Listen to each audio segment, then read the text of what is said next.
O Plano Integrado de Intervenção nos Municípios resulta de uma orientação do titular do Poder Executivo na sequência do processo de implementação do reforço da desconcentração administrativa que visa, na verdade, a preparação das condições materiais para a descentralização administrativa.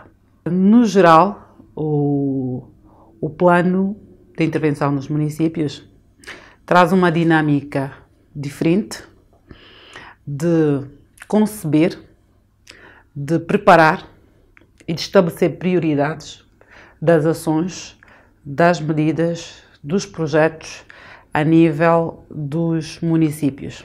Ou seja, até então, a preparação dos programas de investimento público, das ações genéricas de impacto nos municípios eram essencialmente programadas, desenhadas pelos órgãos centrais. O plano traz esta inovação.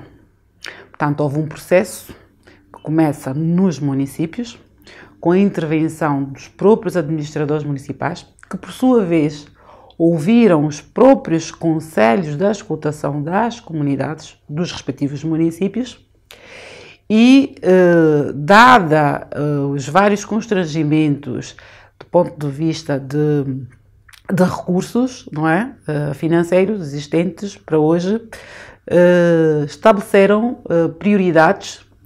E entre as várias prioridades, elencaram as prioridades de topo.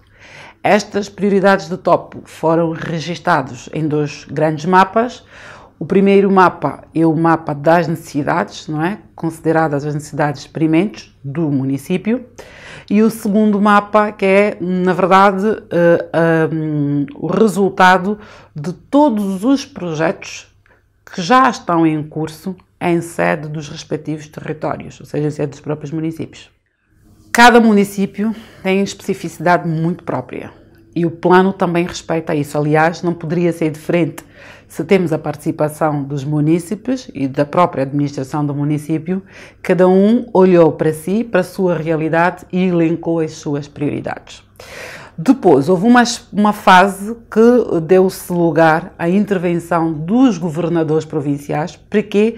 Para que as ações dos próprios municípios fossem também congregadas e apresentadas de forma articulada. Ou seja, há obviamente algumas ações que têm impacto intermunicipal, há algumas outras ações que têm impacto no município, mas cuja competência de execução cabe à alçada do governo provincial, assim como há algumas e muito poucas, por acaso no PIM nós podemos constatar que são, em termos de percentagem, a intervenção dos órgãos centrais anda à volta de cerca de 30% ou menos disso, não é? Mas há também ainda em alguns municípios muitos projetos, muitas ações que estão inscritas no PIM, mas cuja responsabilidade do ponto de vista de execução cabe, obviamente, aos departamentos ministeriais que respondem por estas áreas. O PIM será, obviamente, financiado, não podia ser diferente, pelo Orçamento Geral do Estado. Okay? Pois há aqui também um trabalho, que é um trabalho técnico subsequente, porque o grupo multissetorial que integra o grupo de trabalho PIM, integra os setores prioritários, foram elencados para este propósito, como sendo a educação, a saúde, o ordenamento do território, a energia e águas, as vias de comunicação e a segurança e ordem pública, e também o setor das finanças, porque é preciso também acautelar não só a disponibilidade dos recursos, mas também as regras em sede da execução, quer do próprio orçamento, mas também as regras inerentes à questão da contratação pública, a fiscalização sucessiva, uma série de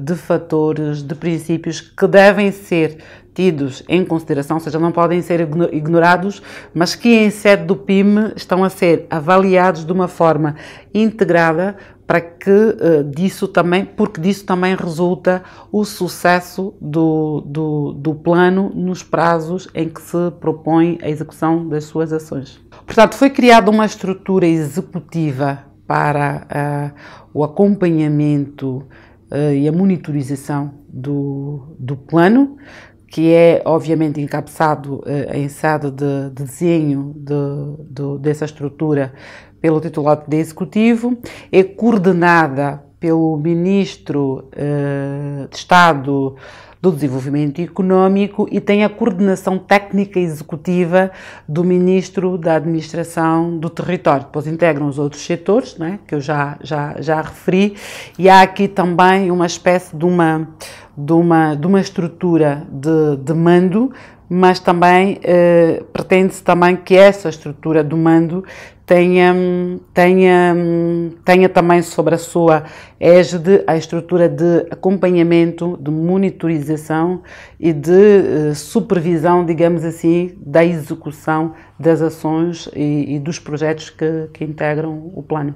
O plano integra as várias ações de preparação para a implementação das autarquias, ou seja, do ponto de vista da estratégia do executivo, há uma série de ações que devem ser tidas em consideração, agora ainda em sede do reforço da desconcentração, e o plano é, na verdade, uma antecâmara, não é?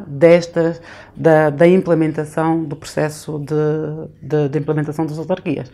Portanto, é no fundo a criação das condições para que os municípios, quando passarem para as autarquias, estejam minimamente em condições de andarem por si.